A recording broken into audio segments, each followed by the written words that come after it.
کہتا ہوں سچ کہ جھوٹ کی عادت نہیں مجھے۔ السلام علیکم دوستو، عزیز و رفیقو، کیسے مزاج ہیں آپ کے؟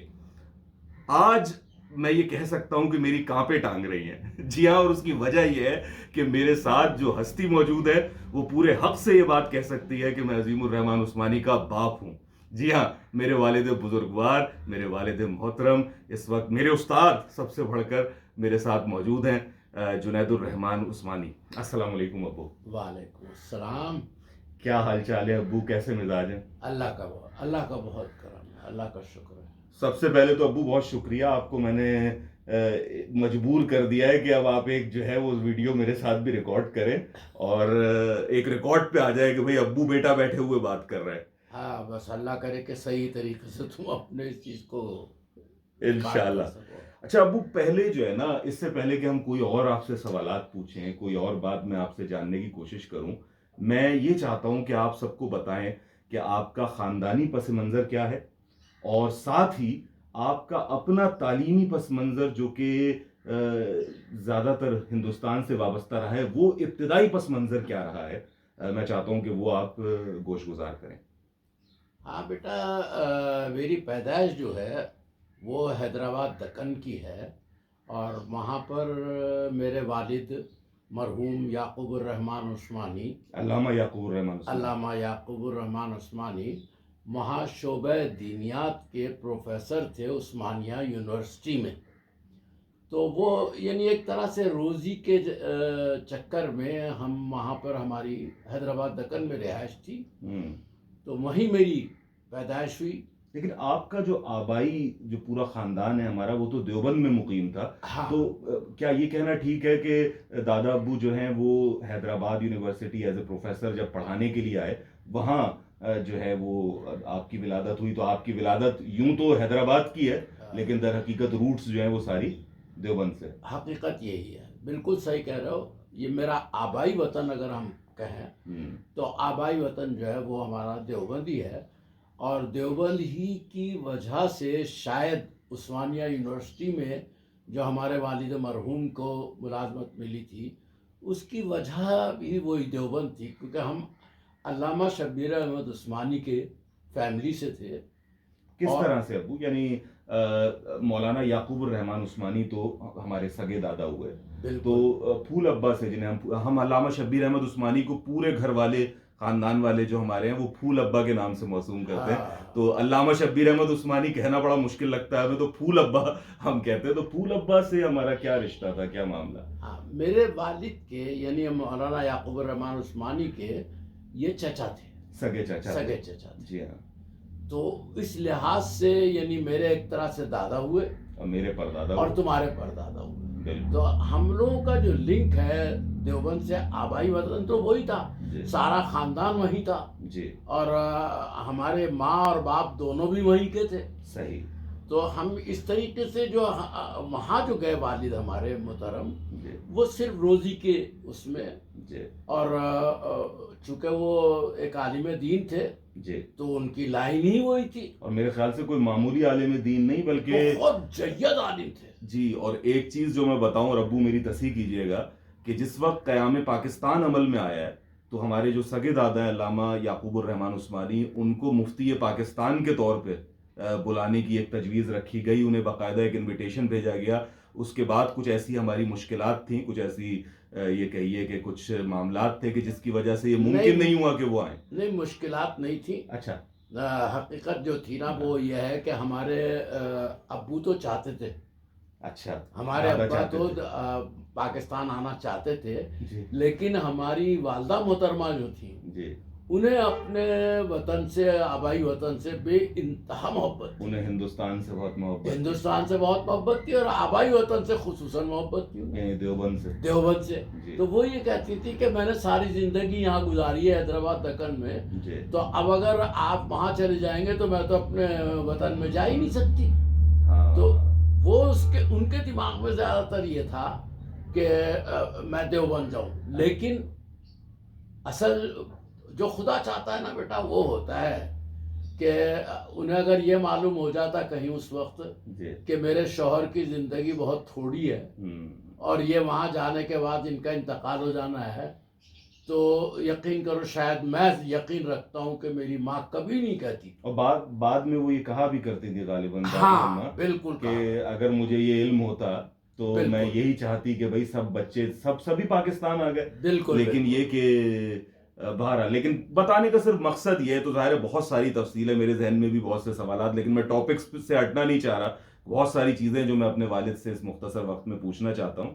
لیکن بتانے کا مقصد یہ ہے کہ علامہ یعقوب الرحمن عثمانی یہ نہیں کہ چونکہ میرے دادا ہیں تو میں نے ان کو جو ہے نا کوئی ایک بڑا سپر ہیرو بنا کر پیش کرنا ہے، بلکہ فی الواقع وہ ایک انتہائی علم دوست اور انتہائی قابل احترام نام ہے، جن کو قائد اعظم نے اور علامہ شبیر احمد عثمانی نے مفتی پاکستان کے طور پہ پاکستان بلانا چاہا.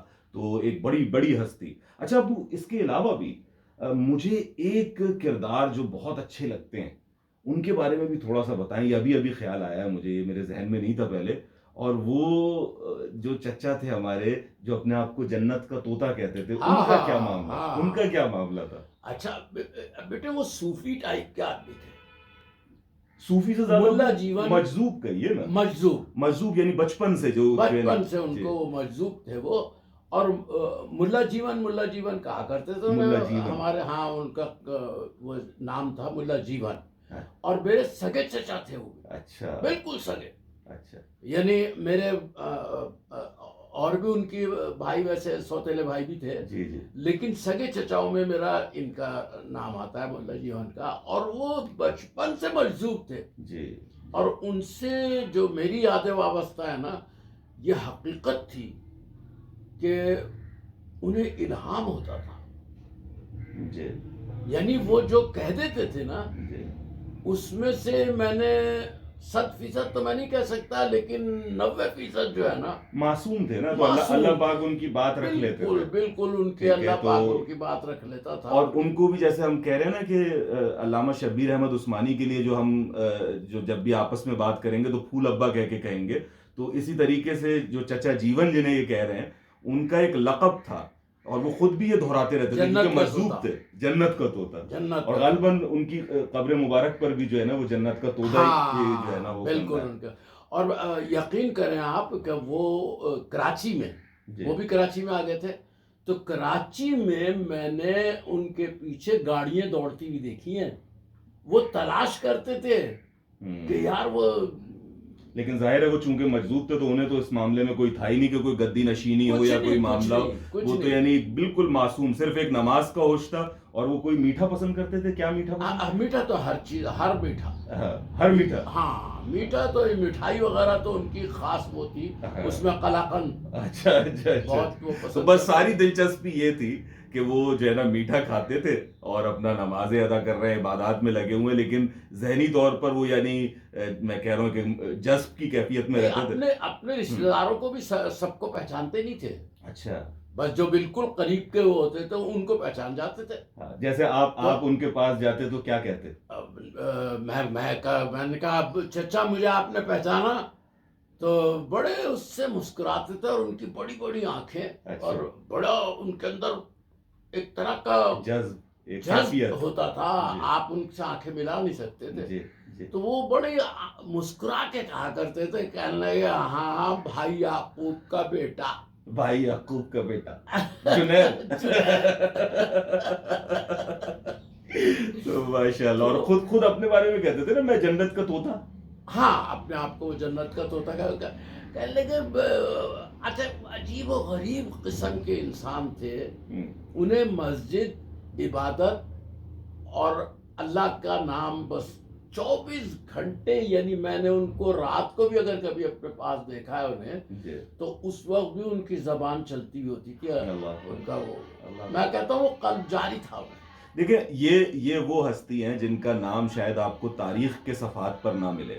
یعنی تاریخ کے صفحات پر ہمارے اپنے ہی خاندان میں بہت بڑے بڑے نام ہیں، جن میں سے میں نے بتایا کہ دادا ہیں یعقوب الرحمن عثمانی، پردادا ہیں علامہ شبیر احمد عثمانی. ٹھیک ہے، بڑے بڑے نام ہیں. کیوں؟ کیونکہ یہ علمی کام کر رہے تھے. ٹھیک ہے، یہ اپنا بولنا جانتے تھے، ان کے علوم پہنچتے تھے. لیکن جن کا ذکر ابھی ہو رہا ہے، جنہیں ہم جنت کا طوطا کہہ رہے ہیں، اور کیا آپ نے بتایا چچا جیون. ٹھیک ہے، چچا جیون جنہیں ہم کہہ رہے ہوتے تھے، تو وہ مجذوب انسان ہے، ایک سادہ انسان، لیکن کیفیت کے اعتبار سے شاید ہم باشعور لوگوں سے کہیں بلند. اچھا ابو اس کے علاوہ بھی بڑے بڑے نام آتے ہیں ہاں خاندان میں؟ ہاں، اللہ کا شکر ہے کہ خاندان میں ہمارے اور بھی اللہ کا بڑا کرم ہے اس کا. اتنے زیادہ مشہور تو نہیں تھے کہ جن کو ہم علامہ شبیر احمد عثمانی سے ملائیں، لیکن بہرحال وہ بھی ان نہیں کے ابو، میں آپ کو بتاؤں ابھی بڑا اب مولانا عامر عثمانی عامر عثمانی صاحب تجلی کے جو بالکل جنہوں نے نکالا تھا. تجلی رسالہ جو دیوبند سے نکلا کرتا تھا، مدیر اعلیٰ اس کے نکالنے والے، اور علمی کام کے حوالے سے ان کا ایک بہت بلند مقام ہے. میں جانتا ہوں کہ آپ میں سے جو جانتے ہیں ان چیزوں سے دلچسپی رکھتے ہیں وہ پہچانتے ہوں گے مولانا عامر عثمانی کو، ان کی شاعری کے حوالے سے بھی اور ان کے علمی کام کے حوالے سے. یقیناً. اچھا ان کی جو ایک ابو مجھے سب سے زیادہ کوالٹی لگی چچا عامر عثمانی کی، وہ یہ لگی کہ انہوں نے بھی اپنی غلطی کو بڑا برملا جو ہے وہ قبول کیا. یعنی اگر کوئی غلطی ہو گئی علمی کام میں تو یعنی پہلے انہوں نے مولانا ابو العلا مودودی کے اوپر بہت شدید تنقید کی. یعنی قلم ان کا بڑا کاٹ والا تھا، تو مودودی صاحب پر بڑی شدید قسم کی تنقید، اور اس کے بعد انہوں نے جو چیزوں پہ غلط تنقید کر گئے تھے وہ اس وقت تو کسی نے نوٹ نہیں کیا، لیکن اس کی پھر بربلا معافی بھی مانگی، اس کو جو ہے نا ریکٹیفائی بھی کیا اور سارا کچھ کیا. اچھا یہ بھی میں بتاؤں، میرے جو دوسرے چچا ہیں جو کہ مولانا عامر عثمانی کے چھوٹے بھائی ہیں، یوسف عثمانی، وہ کراچی ہی میں ہوتے ہیں، اور میں یہ کہہ سکتا ہوں کہ میں نے بچپن میں انہی سے کہانیاں سنی ہیں. ان کے پاس جا کے بیٹھتا رہا ہوں. ہمارے محلے میں ہی رہا کرتے تھے جہاں پہ اس وقت ہم بیٹھے ہوئے آپ سے بات کر رہے ہیں. ابھی حال میں انہوں نے اپنا گھر چینج کیا. تو چچا یوسف عثمانی جو ہے وہ مولانا عامر عثمانی کے سگے بھائی ہیں، اور ہمارا گھر بھی جو ہے نا وہ بالکل یوں ملا ہوا ہے. ہمارا آج تک جو ہے نا ملنا جلنا وہ اسی طریقے سے ہے جیسے کہ ایک گھر کی مانند ہو. اچھا ایک اور بڑی ہستی ابو، چچا شمس نوید عثمانی، بالکل آپ صحیح پکڑے. وہ تجلی میں بھی انہوں نے مضامین لکھے ہیں جی. اور جہاں عامر عثمانی اپنی تحریروں میں تھوڑا سا کسی بیماری کی وجہ سے یا کسی اس میں اگر وہ نہیں لکھ پاتے تھے، جیسے کیا ہم مسلمان ہیں، ایک خاص ان کا مضمون ہوا کرتا تھا. اچھا. جو تجلی میں چھپتا تھا اور بہت پاپولر تھا وہ. اچھا. ہاں بہت پاپولر تھا، کیا ہم مسلمان ہیں کے نام سے وہ آتا تھا. تو اس وقت ان کو چچا شمس نوید عثمانی جو ہے نا ان کی وہ تحریر کو لکھا کرتا. اچھا تو وہ ٹیک اوور کر کے اتنے یعنی وہ مضبوط. اچھا مولانا شمس نوید عثمانی تقابل ادیان، آپ کے سگے چچا ہیں، تو تقابل ادیان کے حوالے سے بہت جانے جاتے ہیں. یعنی کمپیریٹیو ریلیجنز، میں نے ذاکر نائک صاحب کو، میں نے ڈاکٹر اسرار احمد صاحب کو ان کا نام لے کر کوٹ کرتے ہوئے سنا. اور ان کی جو کتاب ابھی جو طارق صاحب ہیں جو انڈیا کے ہیں، وہ ہندوؤں میں انہوں نے بڑا کام کیا ہے بھائی. جی. انڈیا کے جو ہندو تھے ان لوگوں میں انہوں نے بڑا کام کیا اور بہت مسلمان بنائے لوگوں. سنا ہے بڑے بڑے گاؤں جو ہیں، بڑے گاؤں، پورے گاؤں کے گاؤں جو ہیں وہ مسلمان ہو جاتے تھے. اور اگر آپ ان کا کام دیکھنا چاہتے ہیں تو جو اس وقت مجھے ان کا پورا نام یاد نہیں آ رہا، بڑے پیارے علم دوست اسکالر ہیں اس وقت انڈیا سے، طارق صاحب، جو چچا شمس کے جو ہیں وہ اسٹوڈنٹ بھی ہیں اور وہی اس روایت کو اس وقت آگے چلا رہے ہیں. تو انہوں نے ان کی ایک کتاب بھی چھاپی ہے کہ اگر اب بھی نہ جاگے تو، ٹھیک ہے، تو یہ شاید ٹائٹل تو بڑا عجیب سا لگتا ہے، اگر اب بھی نہ جاگے تو، لیکن جب میں نے وہ پڑھی ہے کتاب تو فی الواقع یعنی مجھے لگتا ہے کوئی بھی علم دوست انسان جو کہ تقابل ادیان سے دلچسپی رکھتا ہے اور بالخصوص ہندو دھرم یا سناتن دھرم کے بارے میں کچھ جاننے میں دلچسپی رکھتا ہے تو اسے اس کتاب کو پڑھنا چاہیے. اور اس میں انہوں نے جس طریقے سے اپنی پوری تحقیقات کو پیش کیا وہ ان کے علمی قد کو نمایاں کرتا ہے کہ بھائی یہ صرف کوئی ذاکر کی طرح سے کوئی ایک معاملہ نہیں تھا کہ صرف بولنا جانتے ہو، بلکہ ایک تحقیقی مزاج رکھنے والے بڑے انسان تھے. اس میں تو اس طرح کے کئی نام ہیں الحمدللہ. تو ابو یہ تو خاندان کے بارے میں ہو گیا، اس طرح تو چلتی رہیں گی چیزیں ساری. میں کچھ اور چیزیں بھی آپ سے جاننا چاہتا ہوں.